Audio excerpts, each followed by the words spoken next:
2, 1.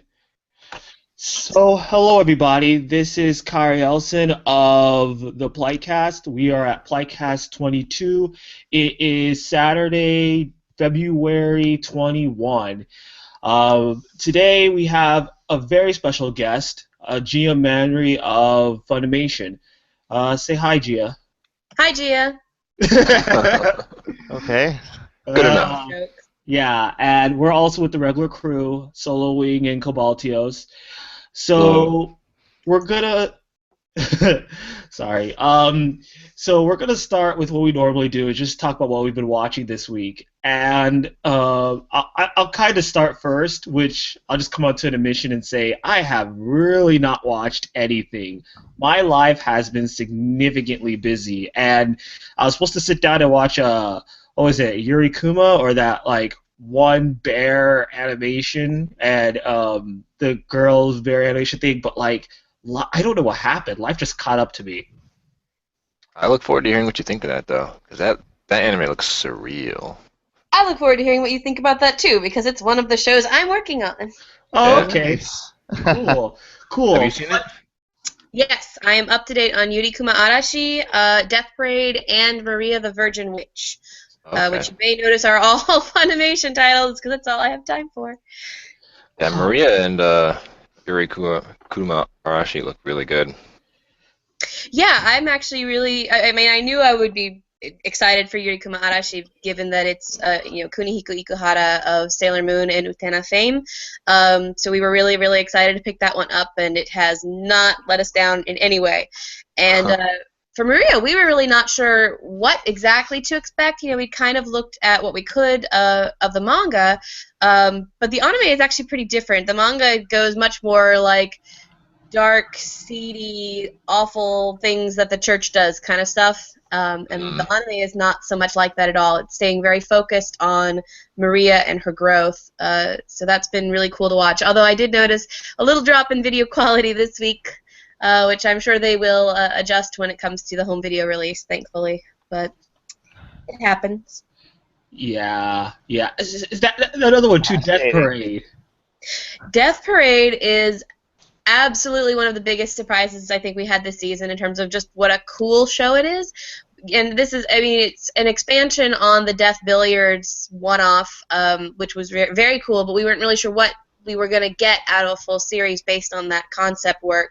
But it has been absolutely phenomenal. I am absolutely in love with it. Like, that's Yuri Kuma and Death Parade are the ones that I always watch day of their release. Maria I usually get to like on Monday or Tuesday, and it comes out on Sunday.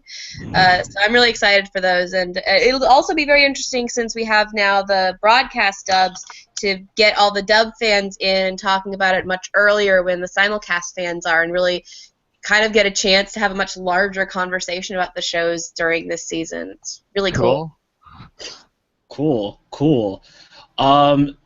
Yeah. I gotta go back and watch. I'm gonna make time. That's. I'm going to make time to watch all of those, and I will somehow do that in between that and House of Cards, because that's also coming out like this coming week. Anyway, so Solo Wing, what have you been watching? Oh boy. This is maybe the first time that I've watched almost nothing, but I did want to. Me and a friend watched a little bit of DBZ randomly earlier this week. And it was the original DBZ, not like Kai or anything. He had it on DVD. So, but we watched. I didn't realize. I'd forgotten how much filler DBZ had. And like, I don't mean like, oh, they'd stretch out the episodes with like yelling and power-ups and stuff, but like actual filler episodes. Oh God, really? Yeah. So like, you guys remember the SpongeBob episode where he tries to go and get his license and Mrs. Puff ends up in the hospital as a result? Oh yeah. Not really, no. I don't think I ever watched that show much. There's an episode in DBZ called Goku's Ordeal, which is literally that. Goku goes to get his license. Oh God, why? I remember seeing that image before, and it's kind of crazy. I'm like, oh God, that's man, I should I should plan to go watch that sometime because I watched. Oh, okay. So I watched most of DBZ, at least the non-filler parts, and some of the filler parts I liked them in DBZ just because they were like crazy. It's just the stretched out episodes that I had issues with, which Kai fixed up completely. So, but yeah, okay. Yeah, it was like Goku and Piccolo. They go and get their license, and Piccolo is real pissed about it because he's like, why do I have to go get my license? Because like the setup is this is right before the Android saga or whatever. Yeah. So you have this backdrop of Trunks has come from the future and told everyone like, oh, there's these really bad androids, really powerful androids coming from the future, and you need to be ready to face them. And so Goku and Piccolo and them have been training super hard to meet these androids when they arrive. And meanwhile, while they're training, Chi-Chi is like doing groceries and doing all the house chores and stuff. And by this episode, she's just fed up with it. She's like, you guys need to, or she's like, Goku, you need to go and get your license so you can drive me to the grocery store and stuff like that. And and she ropes in Piccolo because he's been getting free eats at the Goku house. And he's real pissed about that. But the irony is that Piccolo is actually pretty decent at driving. What? So yeah, He's the last guy I would peg for driving. yeah, it's Wow. funny because like they can fly. Yeah, that's what, that's what I was thinking. I was like, they can fly. Like, what do you do? Yeah, it was dumb, but you know, it was fun to watch.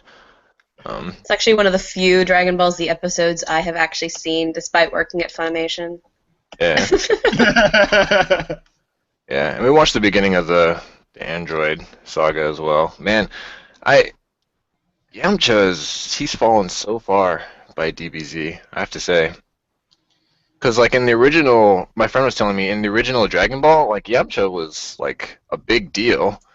Like he was the head of this biker gang or whatever, and he would like consistently keep up with Goku in terms of power levels.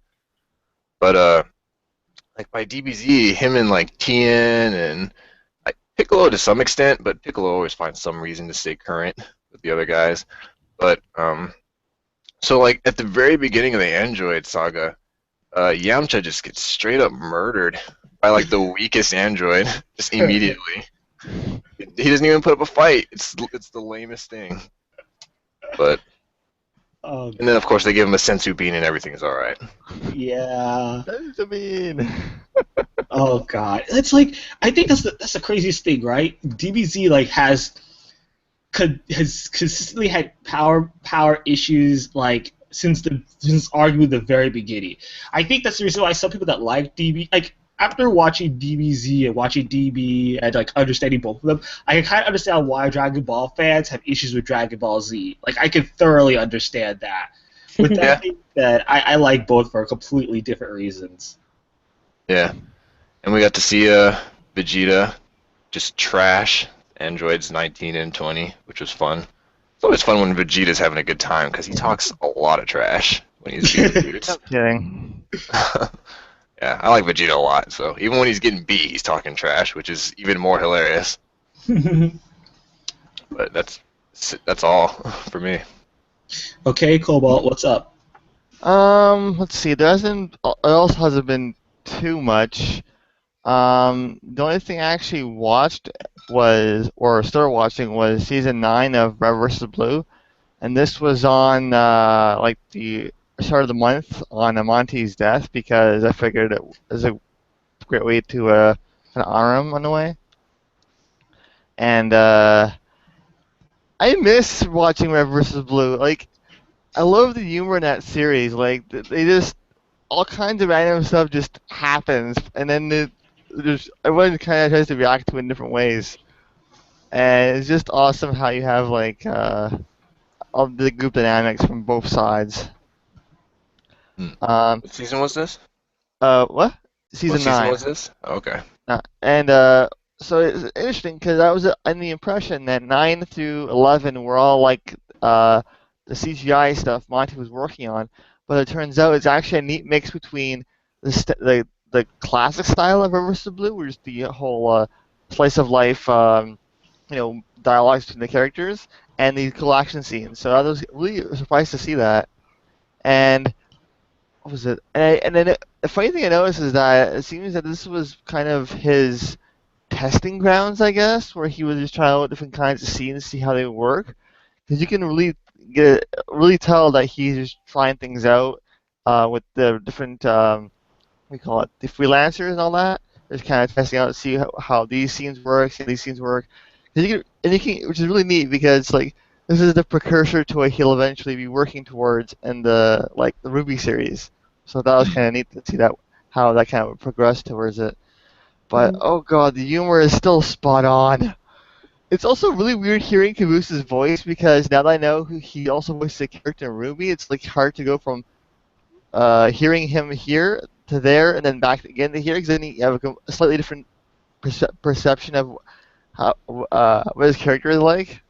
Who does he voice in Ruby? He voices Professor Oobleck, who is actually a pretty cool character. Yeah. He's actually very intellectual, kind of is more of a archaeologist type character than Caboose is kind of not really dumb, but He's Caboose. Like what was it? The last episode I watched were like because apparently they're inside of this is after episode season 8, so like Church is inside of this AI unit thing like that kind of stores them or something, and you try to find text. So at one point because basically it's kind of replaying the events from Blood Gulch Chronicles type thing, but in a slightly different way, I guess. And it's hilarious because the Reds get the Warthog, but instead of the how it usually is, they fit a rocket launcher thing onto it instead. They start shooting at the Blues. It's hilarious. And then at one point, at one point, what was it? Church tries to go talk to the Reds to kind of say, okay, no, it's not how you guys are supposed to be. You're supposed to be like certain characters are supposed to be like this and that. So, I guess for backup, Caboose goes and calls headquarters to get some backup, and Church is like, oh no, he didn't call who I think he did he? So he tries to ask him about who he was talking to. This dialogue was hilarious, and then. In the events of thinking, oh god, Texas is showing up, he decides to consult Tucker to find out how to talk to a girl, and it's hilarious because they have Caboose acting as the girl, and Tucker trying to kind of explain this. And it's hilarious because Caboose is actually doing a pretty good job, and the Church is trying his hardest to actually talk to him in that way. Oh god, it's great. Well, it's good to see that it's coming along well. Yeah, I was glad that Red vs. Blue hasn't completely lost it, so I'll probably continue watching 9 at some point, but yeah. Is 9 the latest season? I haven't watched the latest stuff. I've mainly just gotten started from season 9. Okay. So I have seen one clip from season 12, I believe it was, and it was an early one because they were showing it in one of my classes back in college. Don't ask me why, but and it's funny because it seems to be, I guess, once Monty fully worked on Ruby, they actually kind of went more to how the full-on classic Reverse Blue, which is kind of neat that they did that. Let's see. And other than that, I caught up on a couple of webcomics I've been reading. Actually, one of the funniest ones, I think, funniest things that happened was that, what was it? Let's see if I can find it. Oh,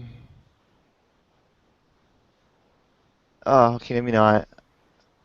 Okay, so, I guess, goes kind of back to a few other ones. So what happened was that, this was kind of from the whole Sandra Wu thing, where Larissa's doing this whole fire thing, where like she's kind of doing this whole not exactly what we call it, a session or this study group or something. I don't know. Basically involves them kind of learning about fire and all that kind of stuff, and One of the funniest ones that happened was that in one of these strips, they have this table set up where she basically goes to light stuff to demonstrate lighting stuff on fire. And I don't know why, but one of the characters puts a glass of water there, so she's like, "I accept your challenge." And then the very next comic, the first panel shows that glass on fire, and it's just hilarious. So they have like and then she has this whole bonfire set up in that next strip. And what was it? And then the most recent one right now, where she shows them how to start a fire, like the whole thing where you put a piece, like a stick inside of a board and kind of shuffle it until it catches on fire. That whole thing, well, she shows them how to do that, and one of the characters gets it on like the first try. Just some basic stuff there. And let's see, that's about it, I guess. Nothing too much has happened other than that. Okay. Cool. So normally we would ask Gia to, but I mean you've kind of already dispelled what you've been watching. So I mean if there's anything else, I mean, outside of anime, I watch a few shows from just sort of American TV, but I think we're behind on most of those too. Actually, I think we're still behind on Agent Carter, and I know we're still behind on Sleepy Hollow. So I guess I don't really have a lot to say about them, but I watch those.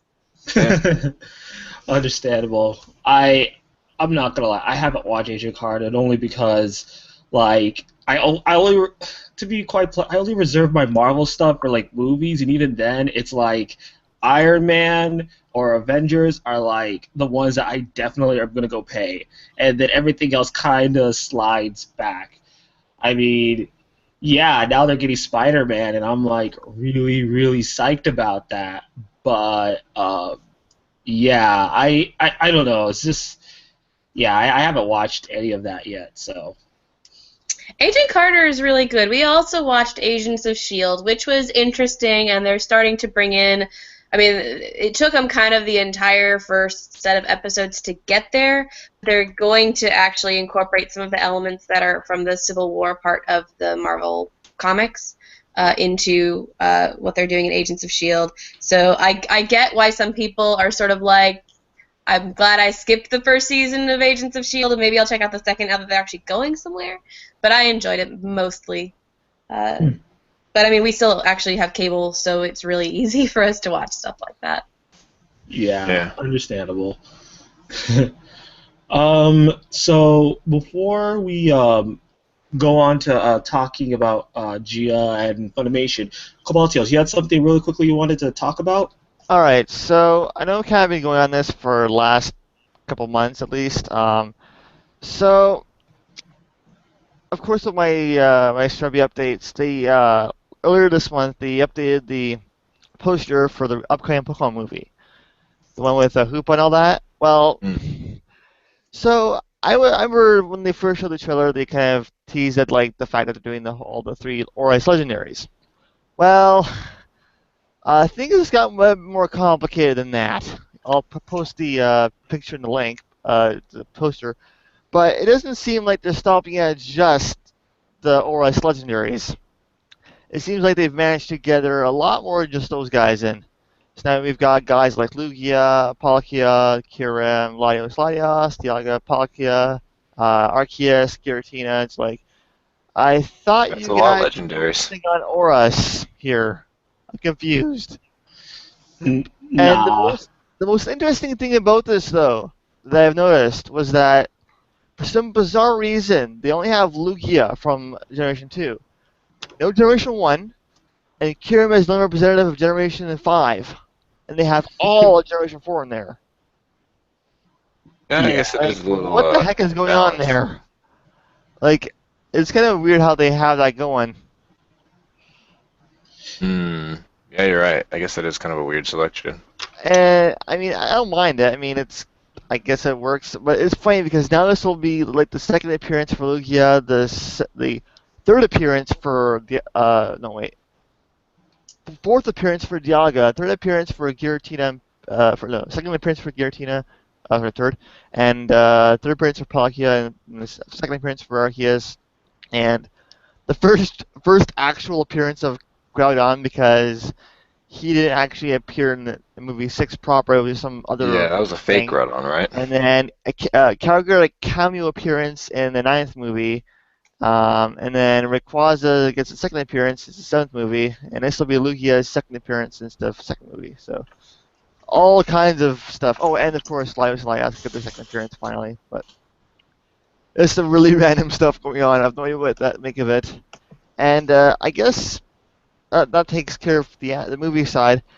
The anime side, they've been doing some interesting changes, I noticed. For instance, so for Serena, they've actually got her doing contests now. And the funny thing about this is that this can only be, I guess this makes only sense because they apparently have been doing, like, they brought back contests since, 3rd gen is when it started. But I guess because they're trying to promote the Oros contest, they didn't know how. So, like, well, we haven't really done anything with her, so let's just, make her do contests like the other girls. Like, are you kidding me? Again? I mean, not that I mind, but just, it's like they waited until they had all this Aura stuff ready, and it's like, let's make a new contest. We could get her doing something. It's like, you could have had her be a trainer, but, okay, fine. And then, of course, they had, but the funny thing about that is that they had her lose the very first time, as compared to Dawn, who didn't lose until like halfway through the series. But so they also have her, because of that, they have her in an early depression, which apparently sets into having an outfit change, apparently. Which is weird because I thought, okay, maybe they're actually going to do the whole, because in X and Y they introduced the character customization. So on the whim, I said, okay, you know what, I'm going to see if they actually did that. Nope. Completely original outfit. I'm like, which is a bit jarring because I thought for sure they would try to promote the whole character customization from X and Y, but I guess not. Just kind of a misstep.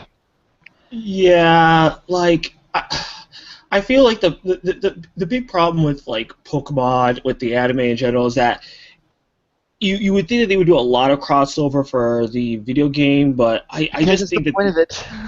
yeah, but like I think they just kind of stopped and between Game Freak, the Pokemon company, and like the people that animated it, Yeah. you just say here's a bunch of ideas, run with them and see what happens. And I mean I kind of agree though. It's like I think it's only been what Misty and May that have been trainers. No, actually, Misty and Iris. Yeah, Misty. Yeah, Misty. May started off as a trainer, and then at the first gym, she decided, okay, I'm gonna just do contests now, in which they pretty much started her for that, and then Dawn was pretty much contest from the start because of her mother, and then Iris they randomly decided we'll just make her be a dragon trainer, and I'm still mad at them for not making her a gym leader until like the end and kind of setting up for her to become one, which was like, are you kidding me? Come on! I was waiting the whole series for this. So you mean like a Giovanni battle where it's No, like not even that. Well, okay, yeah, but that wasn't really official. That was more like, it didn't feel like it was meant anything. It was kind of there. Like they were like, well, we haven't done this before, so we'll just throw that in there. We have a chance for that. And also, a bit of a spoiler, but so apparently, I guess also from Serebi, so in previous episodes, Ash acquired himself a Gumi, which is a dragon type. Now this might seem kind of weird, but back in Diamond and Pearl, he acquired a Gible, which is also a dragon type. What's different this time is that this thing isn't just evolving once; it's going all the way to a Gudra, which means this will be the first time he's ever had a fully evolved dragon on his team. hmm. I'm very interested to see where that will lead for later episodes, because that is actually kind of interesting that they did that. Yeah, first time things are. Oh yeah, This right. is, yeah. Very anxious for that. Seeing what they'll do Well, with. cool. Well, I think it's well, not I think, but rather let's go and talk Funimation with Gia. So, Gia, if you don't mind, quickly describe what you do at Funimation. Sure. So I'm an associate brand manager at Funimation, which means that when we get a brand, we take a look at it, and I will sit down and figure out, okay, who are we targeting this brand towards? What are we going to do with it? How are we going to release it? Is this something that needs to be a Blu-ray, or is this something that needs to be a DVD or a combo pack? All that kind of stuff. I put together the high-level strategy, and then I interface with every other team in the building, so production and the creative team that designs the packaging and makes the trailers, and the sales and operations team, and make sure that we're all on the same page about the strategy and that we execute it. Wow. Which sounds... so we're very central to the company, but I'm still at the sort of lowest tier of us. So I've only been at Funimation for about 2.5 years now, so I'm working pretty hard there. Yeah, I'm not gonna lie, that seems a whole lot more hardcore than I mean, to be quite blunt, I don't know if I could handle that. I mean, it's a lot. I mean, you need to have the skills to deal with lots of different personalities in the building, because we have so many amazing and talented people, and sometimes you have to keep them, on target, and make sure that they're all working together nicely and all that stuff. But you also have to have a really strong mind for business and for the anime fan audience in North America, and you have to make a lot of decisions based on that. And there's a huge support structure. It's not like I just get to sit there and make all the decisions and no one ever questions them or anything. I have to present all my plans to my bosses, and they will tear them apart and make sure I'm not missing anything. And then from there on, we are kind of project managers, and we need to make sure that all of the elements in our campaigns happen. All of the social media posts that you see, we may not necessarily write them, but we are making sure that they're going out. The emails and banners, and making sure the packaging looks like what we want, and if there's any premium items and all those things. There's a million little things that you don't really think about until you're responsible for making sure they happen, and then you think about them a lot.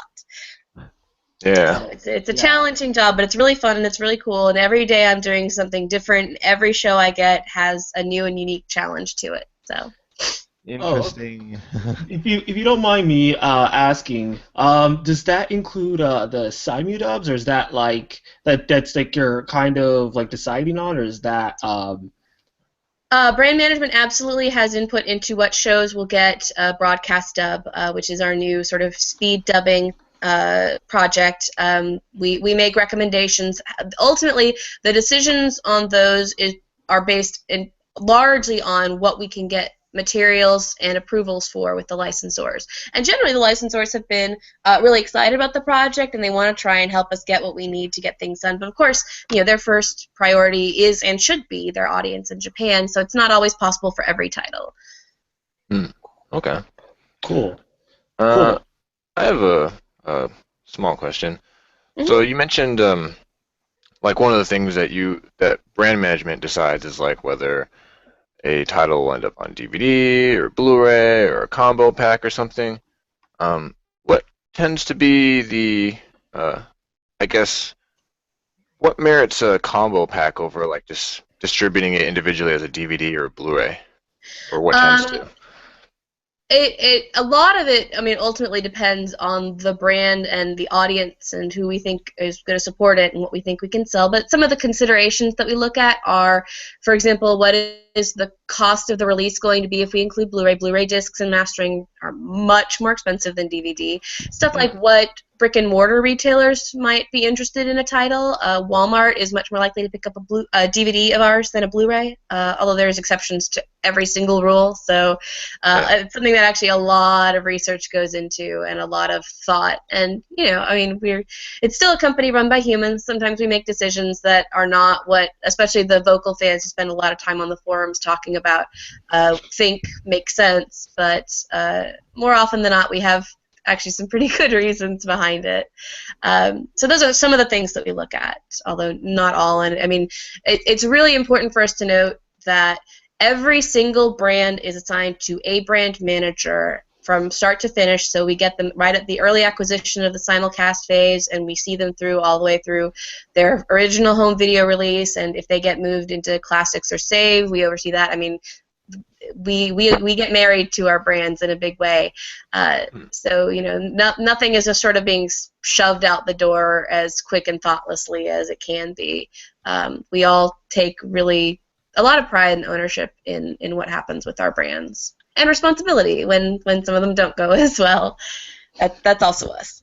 That's pretty cool, though, because I would assume that I feel like most people would assume that, you know, a brand would be like handled by a committee, sort of, or some sort of thing like that.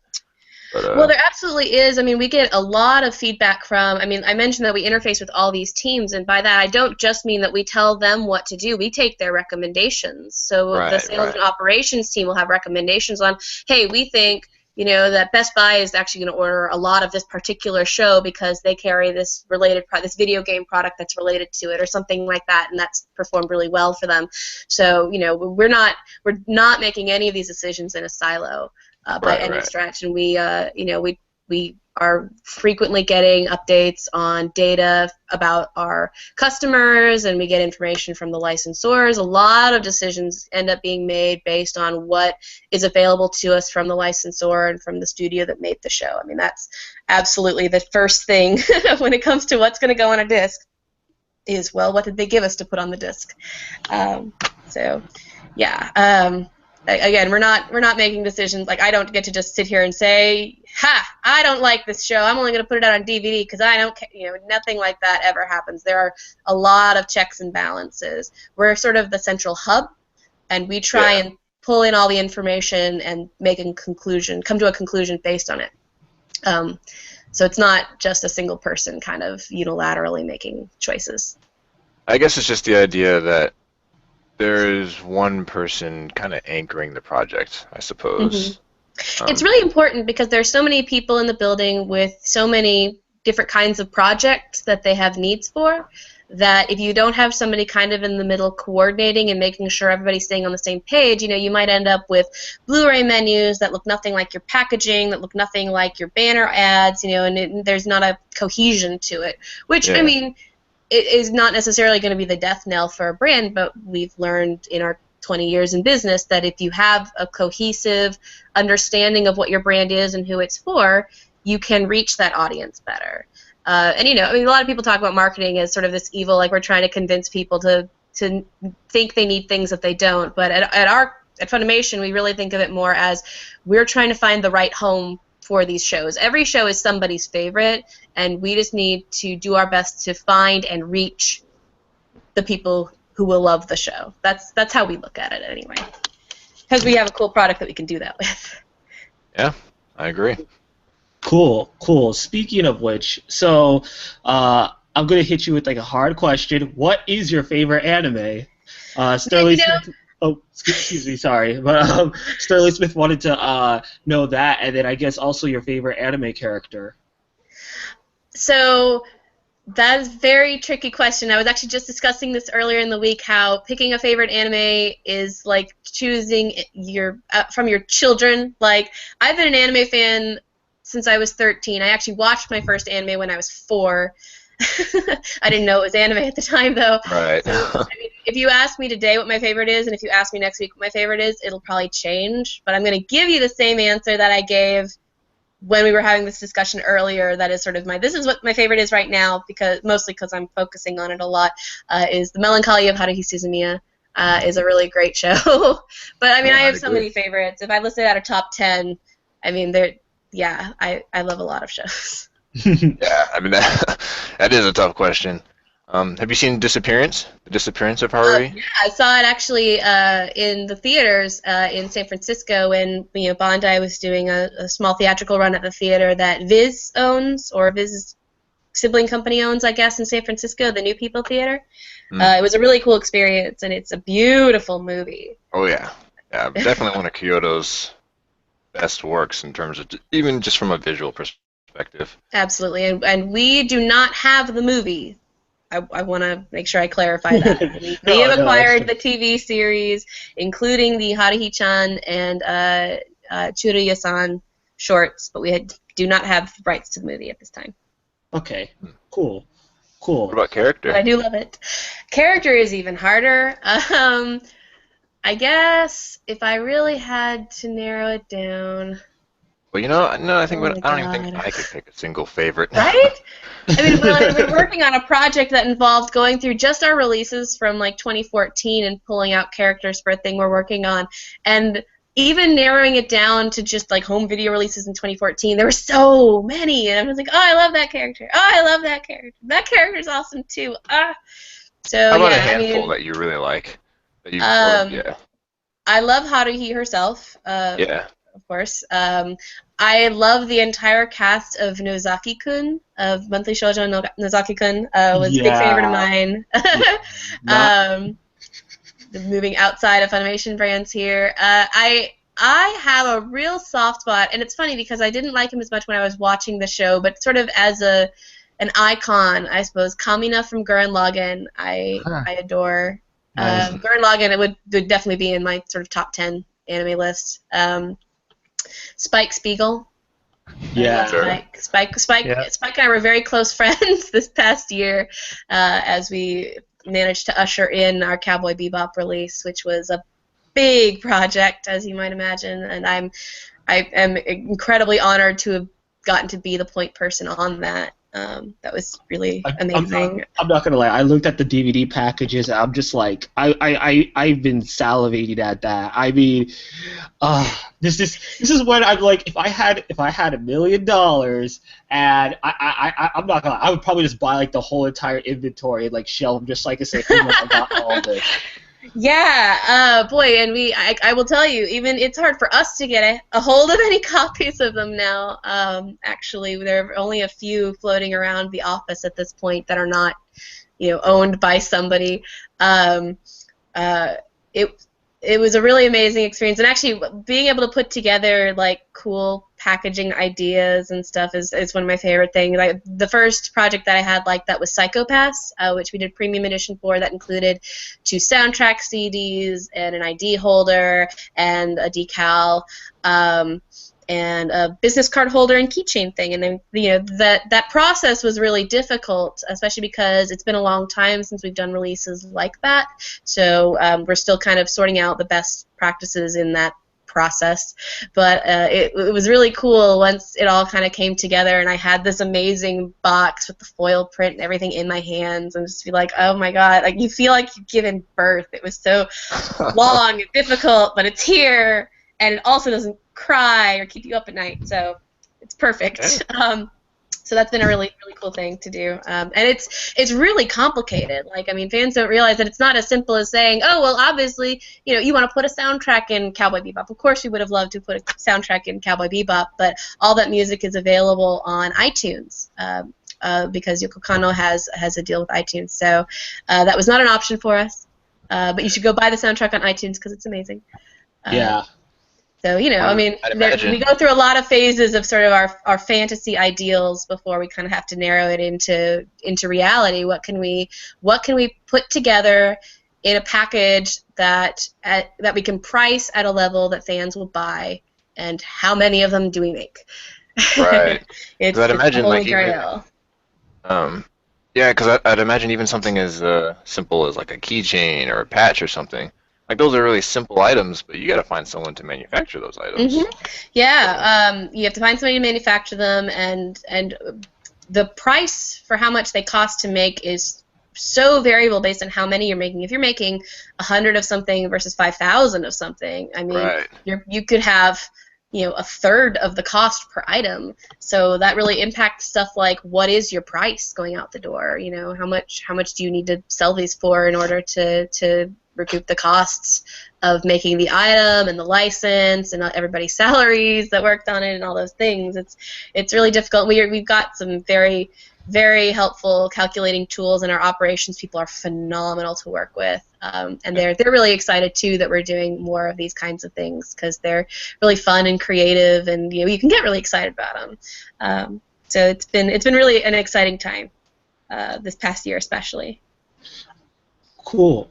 So I have a question from some guy, which is how has the era of Netflix and legitimate streaming channels impacted impacted the demand on services and subscriptions as of late? So when I was talking about the job, this is kind of one of those things where I'm not the person who has that information, but I work with the person who will give me information as I need it. So I don't work on the team that handles that directly. So my answer will not be very precise. But generally speaking, I mean, we like to see our titles come available on as many outlets as we can reasonably make happen. And people tend to develop a habit of which services they prefer to use over others, which is part of why we like being on as many outlets as we can. So some people might prefer to watch on Netflix or Hulu or Funimation.com, and so we try to make sure everything's on all of those options. But specifically in the case of Netflix, Netflix acquires their own show. Like, we don't put shows on Netflix. Netflix buys shows from us, so we don't get to decide what goes out there. As for how it's impacted things, I mean, digital overall is growing. Netflix and how it impacts things, it'll depend a little bit on when they acquire a show and what show it is and what else is going on in the marketplace. Like, I want to say, we had a title that Netflix bought up a little earlier than they normally do because there was a lot of excitement for the title, and but it did not appear to impact any of our home video or streaming or EST or like iTunes and download to own systems. So I guess from my view, I would say the impact is not immense as far as the subscriptions and other services. Sorry, that was a little meandering, wasn't it? No, that's fine. That's fine. So is it that so Netflix, you guys don't like offer shows to Netflix? They just come to you and say and then ask if they can buy up this show, or? I'm not looped in heavily on that process, but I would not be surprised if we pitch shows to Netflix. So that's very common. Like with Toonami, we'll pitch them shows, and they may or may not pick the shows that we pitch. Sometimes they dip into our catalog shows that we're like, oh, you wanted that one? Oh, okay, cool. Casher and Sins, I remember, was kind of a surprise because I don't think was on our list for what we would pitch. So, and Toonami is another really great example of we don't get to pick. It's not about us putting. I see people talk about this all the time. Funimation should put XYZ show on Toonami. We don't get to. Right. We would love to, but Toonami decides what is part of its lineup.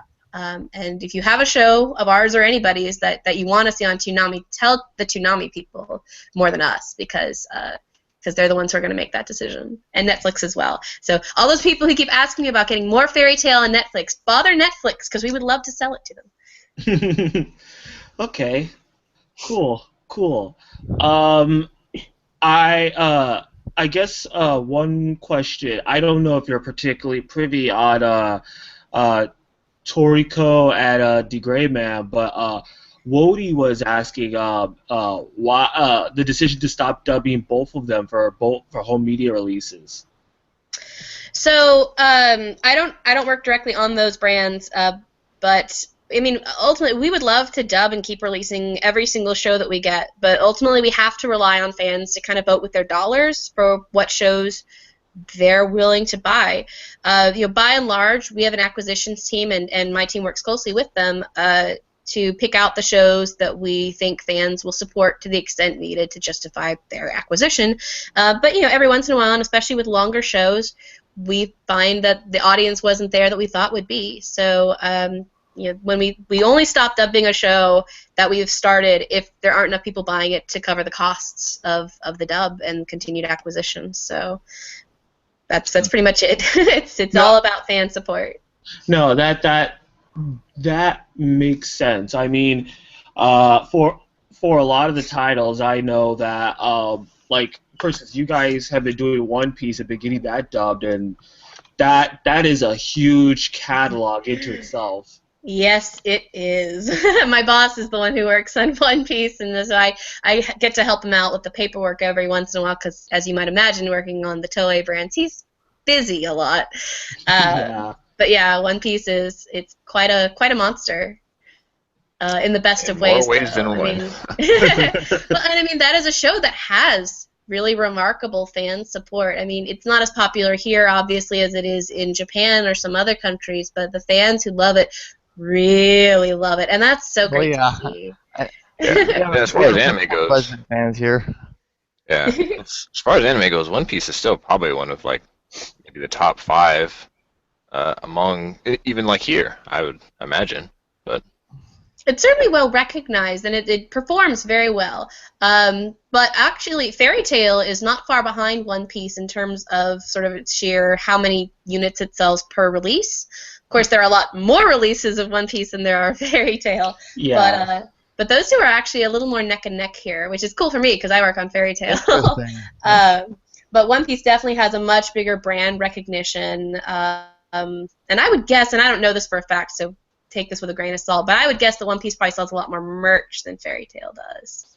Because, there are a lot of fans who still don't watch legitimate sources, but a lot of them will still go cosplay and buy merchandise and things like that. So that can have an impact, depending on whether we have the merchandise rights. That can sometimes help, although it depends on the brand, and it would take a lot of merchandise. I mean, like, we could not only sell merchandise to make up for not selling any home video or anything like that. The margin's just not there. Okay. Sorry, my business brain's sort of wandering off now. No, that's. I mean, this is very fascinating. Yeah. Yeah, it's neat to hear from this side of the whole process, at least. Yeah, and I made that transition. Like I mentioned, I've been a fan for more than half of my life, and when I got into the anime industry, it was as an anime journalist. So I sort of slowly worked my way into better and better understanding. It was actually right after I started working as a full-time anime journalist for Anime Online and Anime Vice and the Anime News Network that I ceased pirating anime entirely unless I was committing 100% to buying it either from Japan or the US, because I started to realize, these people that are, I'm withholding money from are people, real people with lives and jobs and families, and they're working really, really hard to try and provide something that the fans will want, that the fans will pay for, so that we can keep putting out more and we can send money back to Japan and all that stuff. And I understand, I don't think a single anime fan out there has bad intentions with regard to anime, even when they pirate it. I think a lot of them just don't have an in-depth understanding of the business and how much money it needs to keep on going. Not just the R1 industry, but in Japan as well. The more money they make on our industry, the more money they have to invest in new shows and better quality and all that good stuff. And especially if they want to have opportunities to experiment with shows kind of outside the box, like the stuff that Yuasa does, like Ping Pong or Flowers of Evil and shows like that. If there's not enough money coming in Japan and in all the other markets that they sublicense to, like North America, then they have to retract and really focus in on the shows they know will sell, and then we get a much more homogenous pile of material. I mean, and we kind of saw some of that, and the prices have been going up a little bit recently in terms of the licensing that we do. So that's good news for Japan. It gives them more to play with. Yeah, that makes sense. Being Canadian definitely makes it a bit more of an expensive endeavor to some extent, especially considering in some cases we don't have quite the selection as the U.S. does. So it does make it a little bit more complex of a situation to deal with. I can believe that. I can believe that. Well, I guess one question that that also was from Wody was that I think you said your boss was handling One Piece, but he was like, you asked if there was like a potential for One Piece to get the Blu-ray upscale that was happening from Dragon Ball Z. So upscales depend very heavily, again, on what materials we have and what the licensor will allow. So most of the time when we put out a Blu-ray, it's because they've gone back and upscaled or remastered it in Japan, and they have high-definition materials that we can use. There are only a few shows that we actually up-res in-house, because it's hard to go to Japan and say, hey, that show you made? We want to make it better. They don't always react well to that.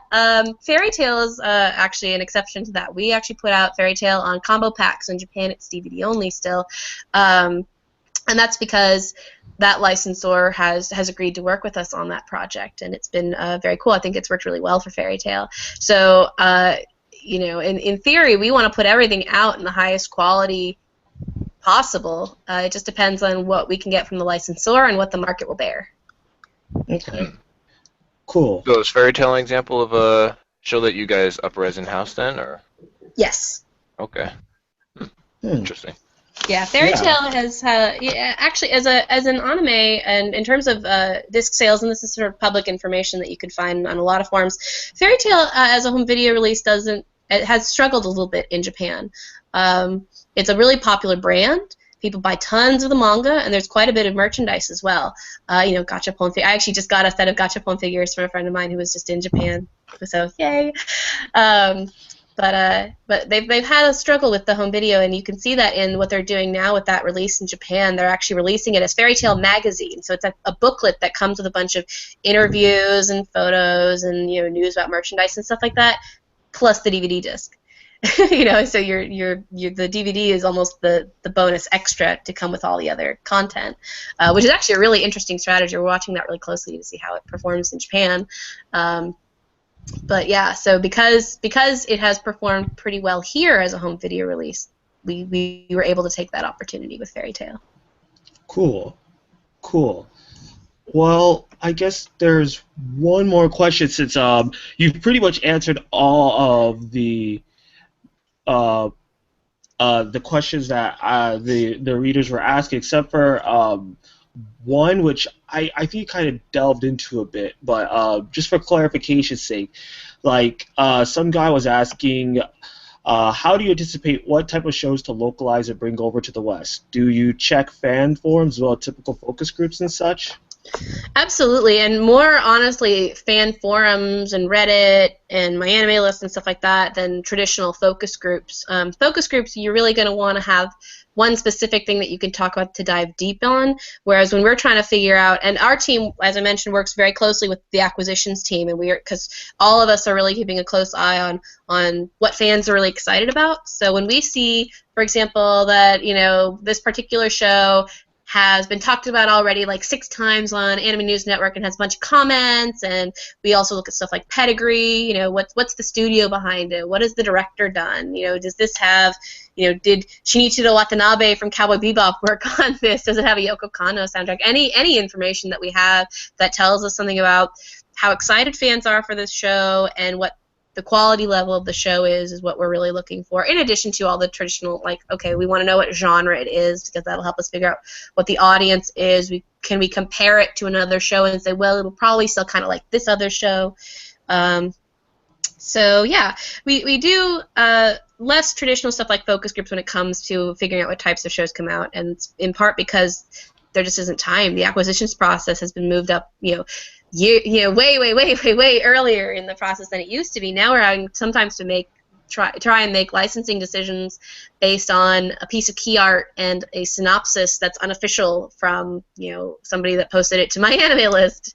Well, no, we usually get a little more information than that from the licensors, but sometimes there's not even a trailer to look at, and we're trying to decide, okay, what are we going to bid on this show? So it's been really it's been an interesting few years for the acquisitions department for sure, as things have just shifted earlier and earlier. 10 years ago, it was the whole show was out before you licensed it. You knew exactly what you were getting. You knew exactly what the video quality was going to look like. You knew what happened in the show. You knew if there was something in episode 6 that was going to turn out to be really controversial and all that stuff. Now, sometimes our shows turn out to be a surprise. So yeah, and I mean, it's not that we decide yes or no to buy a show, it's that we're trying to figure out how much a show can bring in. So like expectations on a show like Attack on Titan are going to be pretty different from a show like Claymore, even though they're both kind of these dystopian, like alternate universe action monster shows. So when we are trying to gauge how much money we can afford to spend to acquire the show, we're looking at how many people are talking about it and on what sites. We check Twitter and Tumblr, and we look at the comments on My Anime List and how many people are saying they're going to watch the show on My Anime List, and we look at how many articles have gone up on Anime News Network and how many people responded to those. We definitely are paying a lot of attention, and most of the people in the brand team are anime fans. fans themselves. Me for one. My coworker Jennifer is, absolutely a die-hard, hardcore, eats, sleeps, and breathes it kind of anime fan.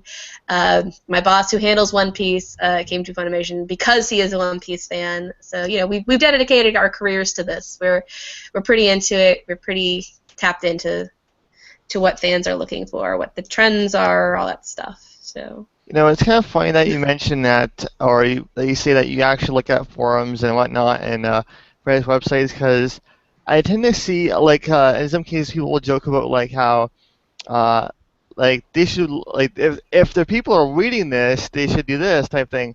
And it's funny that you actually do, read through forums and whatnot to make your decisions, so.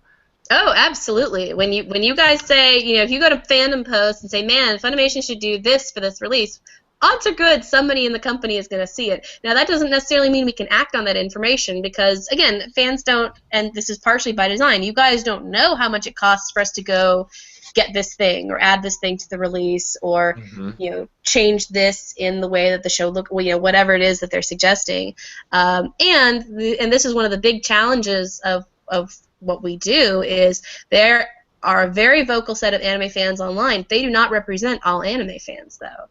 There are tons of people who buy a show like Fairy Tail or One Piece, or DBZ is an even better example, who they never go to an anime forum in their lives. If we made all of our decisions about DBZ based on what the people on Anime News Network and Fandom Post said, we would probably not be making as much money on DBZ as we do. Just because, and that's not because any of those people have bad intentions or are wrong. They just don't have access to the audience information that we have and the historical data that we have about what fans want and how they want it because they're so tapped into this hardcore mindset. And I totally understand that because I'm in that hardcore mindset. I'm like, yeah, obviously, why wouldn't you put that show out on Blu-ray? Who the heck buys anything on DVD anymore? But the reality is, our DVDs still sell excellently. When we do a DVD-only SKU, they are often on par with our Blu-ray releases, and sometimes they sell better. Even still, it's 2015, and that still happens. So, we definitely pay a lot of attention to the forums, and especially when it comes to trying to figure out what shows are big, because that hardcore group is a huge proponent. They're a huge part of the group that watches simulcast, so that's really important to us, and we're definitely watching that. When it comes to more of especially when the home video release stuff, often we have to take all of those comments and suggestions with a grain of salt. If we see a good idea, we'll absolutely grab that idea.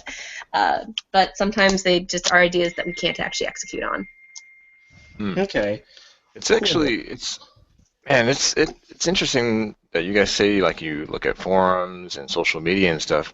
It makes you realize how it must be real tough to make decisions or try to predict how popular a brand will be, just obviously not just based on that sort of stuff, but the people who are posting on My Anime List or even Twitter and stuff, they're often the vocal minority. And so like you said, you kind of have to take that with a grain of salt. And so yeah, well, and that's why all that other information about studio pedigree and titles that we can compare a show to and see how they performed and stuff like that. Why that all? I mean, we don't have a formal algorithm or anything, but we kind of look at each of those pieces and add them up and say, okay, well, we think that based on this level of buzz and this pedigree and this genre and these very similar titles, that we're probably going to see this many home video units and this many streaming views and this many people buying on iTunes and our other electronic sell-through outlets. And so we think we would be able to pay this much for that show. It's a very difficult thing. The fan forums are a piece of that decision, but they're not everything. But we are looking. Oni-chan is always watching. Are sales in Japan often a factor of home video? Say that again? Are sales in Japan often a factor? I know that's a totally different market with different graphics and such. It can be. I mean, we always look at that and we provide that information, especially to our team so that they understand what's going on in Japan.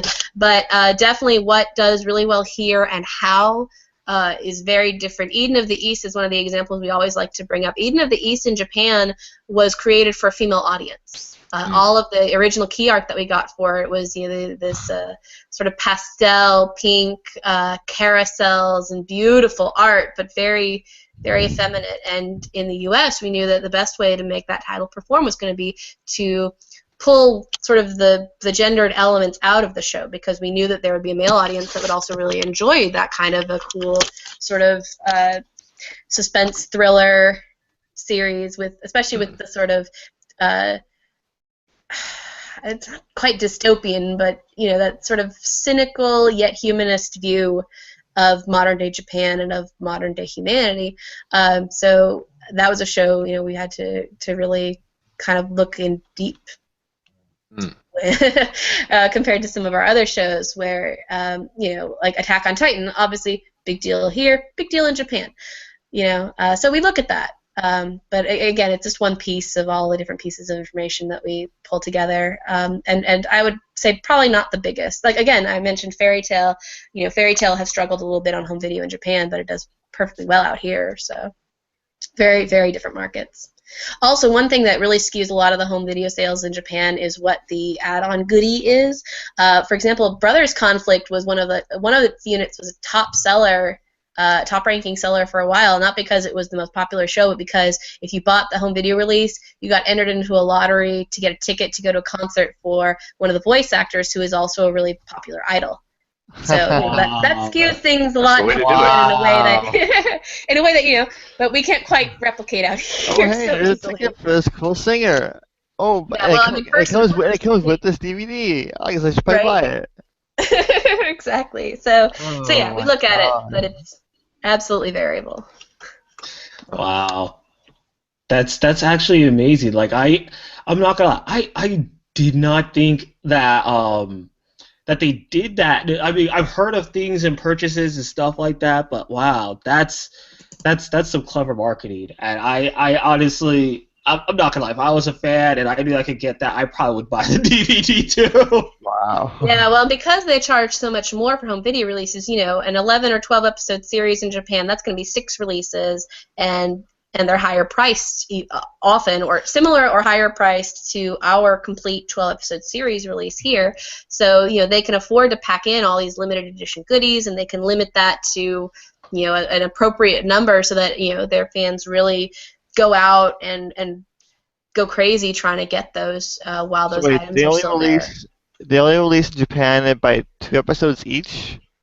It depends on the show. I think Fairy Tail is 4, for example. Wow. But yeah, a lot of shows that are brand new, especially if they're in the 12 or 13 episode length, you're going to see 2 episode releases. And with Noitamina shows, which are 11 episodes, one of those releases is going to be 1 episode. Wow. Yeah, the Japanese market is very, very, very different from the North American market. The fans different. there are a small niche group. They are a little bit more geographically centered, so they can rely a lot more on you just do your event in Tokyo, and anybody who wants to go to it from most places in Japan can probably get there if they want to. In the U.S., if we do an event in New York City, there's a huge swath of the country that's not about to fly out for that, because it's just a physically much larger country. So that has an impact on how some of the marketing works. But the anime fan in Japan, there are a set of fans in North America that have a similar collector mindset. They want to have all those physical releases, and we love those fans. But in Japan, I think a larger percentage of anime fans, of otaku in Japan, have that collector mindset than here. There are a lot more casual fans who just want to stream it here. Yeah, and that's not bad. I mean, I guess from my perspective, I've always been more of the, I would say champion of it doesn't matter where you are in terms of I guess casual versus hardcore. It's just a matter of the appreciation of it and doing the things that help to perpetuate more content of it being generated. So I've always. I remember back at a couple of conventions, actually my first convention, where I talked to some of the anime voice actor, and just getting to know about that, just understanding how to handle things such as streaming and making sure to go to my legitimate sources and stuff like that. So yeah, it's just Japan's market is just very, very, at least from what I've seen, drastically different. Well, they haven't really picked up on streaming quite as much either. That's something that's still kind of a growing market out there. We actually just recently launched for fans who really favor Japanese subtitle or Japanese language with English subtitles anime. We created a sub pass, so it's $5 a month. You get access to all of the same stuff as the all access pass, except for the English language versions. Which, if you don't care about that, there you go. And part of the reason that we did that is because we wanted to make sure that fans who didn't want to pay for those English dubs still had that opportunity to give back to Japan, because, of course, the subscriptions, we pay royalties on everything that the fans watch that go straight back to the licensors in Japan. Yeah, that's actually a really good idea, in my opinion. Because, like, I'm someone... yeah, because, like, I'm one of those people. Like, I like dubs, but I don't mind watching a show with subtitles, and it's often my preferred way. And I've come to have a better appreciation for dubs than I used to over the years, but I'm definitely somebody who prefers the subtitled version. I'm pretty much dub-centric at this point. I mean, if it's only available in Japanese, I'll watch it in subs, but most part, if I can watch it dub, I'll watch it dub.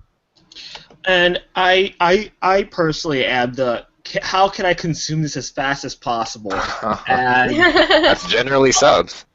Well, both. I mean, it depends on my timing, right? So, for instance, if I'm doing homework, I want to do dubs because that I is can actually listen to stuff.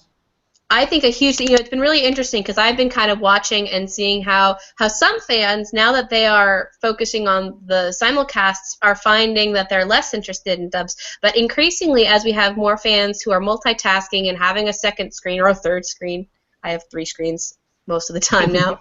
That drives a lot of people to be more interested in dubs. So for a little while, I was thinking that we would see an uptick in how many people favored subtitles over dubs. But then there was this other piece kind of counteracting that. That's been something that's interesting for me to watch, just as a fanologist, if you will. I'm actually in a master's program right now studying strategic communication, in which I devote virtually all of my final projects to something related to fans and fandom. Because obviously that's where my heart lies. And so I keep an eye out on stuff like that. Awesome. That's great. And I don't think we have any more questions. And does anybody else have any questions for Actually, I'm not sure if you could answer this one, but this is kind of one I kind of had a thought about. How do you decide who to use for voice actors for a certain show? Oh, that's way outside my department. Marketing doesn't really involve itself in casting much. Every once in a while, we might go to the production people and say, "Hey, this is a show that's going to be a really big name project, and we want to make sure that we have some of our biggest name voice actors in it," and they will try to cast accordingly. But ultimately, the directors for the show pick the voice actors that they think best fit the vision for the character. That's fine. Cool. Well, there is one more thing left that I wanted to talk about and kind of wrap up, but it's not necessarily Funimation oriented. It's actually what's happening tomorrow, which is the Oscars. Oh yeah. So I mean, there's a lot of things I have issues with the Oscars this year, but the thing that's maybe somewhat hopeful, and I emphasize the word somewhat hopeful, is the animation category, because excluding Lego Movie for some strange reason not being there, the cast looks really, really strong, and it's going to be interesting to see who takes it home. So I kind of wanted to get a quick guess rapid fire as to who you. Who we think will get it? Best movie? We lost your audio. Kielsen. Alright. Well, I assume he's referring to best movie out of this category. Did you see the text that he posted? Oops, no. Oh, he posted a text. Yeah, I see it. Okay. I mean, if we're talking about which one deserves it most, I haven't seen every single one of these, but if we're talking about which one will probably get it, I would assume my money's on Big Hero 6. Yeah, that would be my bet as Yeah, well. I mean, And it was. you know, I was also really surprised that the Lego Movie didn't get added in because they can have more than 5 nominees in that category. I think they can have up to like 6 or 8 or something like that. So it's really weird to me that the Lego Movie didn't make it in. Or But Book of Life, even. Yeah. Yeah. you know, I didn't see Book of Life. I mean, actually, there are a couple of Book of Life was a items in big this category surprise I to didn't me see. because the way they advertise it makes it seem like some kind of big adventure thing, but it turns out it's something much more cultural, much more like has a very different tone to it than I was expecting. It's actually a lot better because of it. Yeah. See, but how they market a film, I say it Yeah, as a I marketing know. person, It's like is huge because all of the Academy people are also just people. Like the reason why Big Hero 6 is probably going to win is because it's the one Disney. most people saw that That's isn't it. I'm not gonna a lie. That's the only sequel. reason why it's gonna win. It's Like if Disney. Big Hero 6 wasn't in there, I would assume it would be How to Train Your Dragon 2, just because I think more Yes, people saw if that that. does not, I'd be really mad if that does not win. But if the Big Hero 6 wins, I'll be like, ah, Disney paid it off. Yeah, Oh, yeah. well, I don't think it's quite that simplistic. I mean, if It's close to it, though. it depends on what people actually go see. I mean, they're going to vote for the movie to I actually mean, go see. Most people voting are not going to have it was seen a good all of movie. them. I'll admit it, but I know it felt like there's a lot. Too much of it felt predictable. Too much of it felt like you could kind of tell where it was going really quickly. It was still enjoyable, but I don't know. Big It Hero just 6? yeah, I don't Oh know. yeah, I agree with you. I mean, I felt it was kind of cookie cutter even for a Disney movie, but if we're talking about which one we think will win the Oscar, and my Yeah. money's on that because that's the one that most people have heard about on this list.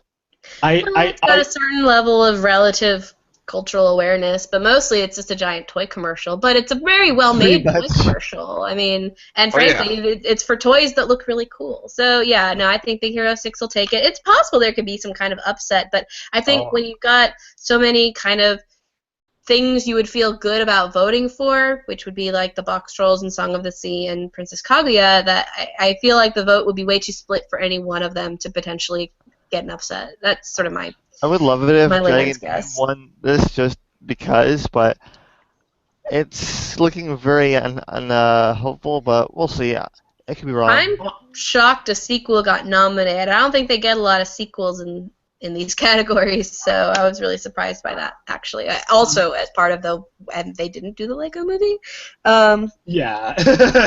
So No, I wouldn't expect How to Train Your Dragon 2 to win It's just funny because though. of that. Like you say that Big Hero 6 is a big toy commercial. Isn't that kind of what a Lego movie is also? I mean, really? On an entirely different level, Yes. I would argue it's the funny Lego movie is a lot more creative and different and sort of Mhm. stand out.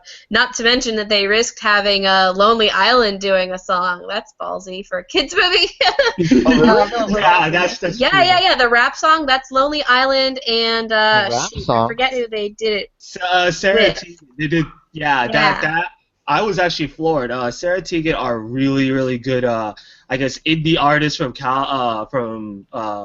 from Canada, and for them to collaborate with Lonely Island, that I was actually shocked when I found that out. But yeah, I'm just hoping that honestly, you know, I would like to happen, even though it would probably not happen, is Kaguya to somehow like steal the show out of like absolutely nowhere, so that we could just say, hey, look, we got one different animation that wasn't necessarily deliberately geared towards a younger audience. I would love that But- too. I don't think it's likely, but I would love that. Nah. If it, No. if Also that of did note, happen, that I'd still song be from okay Lego with it Movie did get because- nominated for Best Original Song. Everything is Awesome is up for Best Original Song. Oh, I don't know really? if it'll Okay. win. There's a lot of other good music, but What's the other music that's being nominated? Everything is Awesome from the Lego Movie, Glory from Selma, Grateful from Beyond the Lights, I'm Not Gonna Miss You from Glenn Campbell, I'll Be Me, and Lost Stars from Begin Again. I Oh have not heard of any god, of those movies. that's tough. That's I have not heard of anything from that. Well, and you get so Well- many people voting, I guess, or at least so I understand. I'm obviously not a member of the Academy, but so many people will vote on like, oh, maybe, I'm gonna vote for Glory for original song because I, couldn't vote for Selma or I couldn't vote for Eva Dune for Best Director. So maybe I'll do this instead to make me feel better. People vote based on how they think it'll make them look, even though nobody knows how they voted. I don't know. That's sort of what I'm Yeah. doing. I'm way outside that realm. I don't know. I find that, like, most of the time they'll have all these random nominations that are from like these movies like most normal people haven't really heard of much, and in most cases it's like you have some people have heard, which is in one category, usually just special effects or something, and then every movie that's in the Oscars, there's all these movies that you kind of go, wait, when the hell is this advertised? Yeah, the visual effects category is always really funny because it's where they get a lot of sort of big mainstream movies. Like the visual effects nominees this year are like Captain America, Dawn of the Planet of the Apes, Guardians of the Galaxy, Interstellar, and X-Men: Days of Future Past. And Interstellar is the only one of those that's going to get any other. Yeah, Interstellar's going to win that just because of what it is. Every other movie has been like. Maybe, I don't know. There's a lot of love for Guardians of the Galaxy out there. No, I'm not saying it won't, but I'm just saying every time that like, from what I've learned, it's always the movies that like aren't really mainstream or aren't the Hollywood stuff that's heading to win this. Like Interstellar's probably going to win that just because of what it is. For visual effects. Some kind of very thoughtful movie, like the whole. I don't know, just. I find those ones tend to be more Oscar bait than anything else. So if I was probably gonna win for sure for best. We'll see. The writing category, that's really true for, and you can see that just in the nominees. Like their best original screenplay candidates are like Birdman and Boyhood and Grand Budapest Hotel and stuff like that. I don't know. We'll see. We'll see. It'll be interesting to watch for sure. Who's hosting this year? Neil Patrick Harris. So that's right. Oh, I'm actually gonna watch it just because of that. It's just because I've heard it's pretty entertaining, so that'd be kind of fun. Unfortunately, I'm working tomorrow, so it kind of sucks, but oh well. Yeah. Well, Gia, thank you very much for coming on. We truly appreciate it at the Plightcast. It is great to hear your insights, especially for the anime industry. I think that a lot of people will love to hear like the type of ideas and the things that go on behind the scenes. I mean, it's one thing to be a consumer. It's a completely different area to be a producer. So, thank you for having me. It was a lot of fun. Yeah. Yeah. Right, then shall we close it out? Yep, let's wrap it up. So you can get to us on the Polygon forums under the Plightcast. It'll be under Plightcast22. You could get at us with the hashtag Plightcast on Twitter. You could also follow me on Twitter at Kyrie Elson, and you can get at me for questions, comments, as well as other things, or you could post at the Plightcast or the Plight Forum topics, which is going on still. Besides that, this is Kyrie Elson signing off. Cabaltios. And I'm Solo. And Gia. Yeah. Thank you very much, and we will see you later. Bye. Bye. Bye. Bye.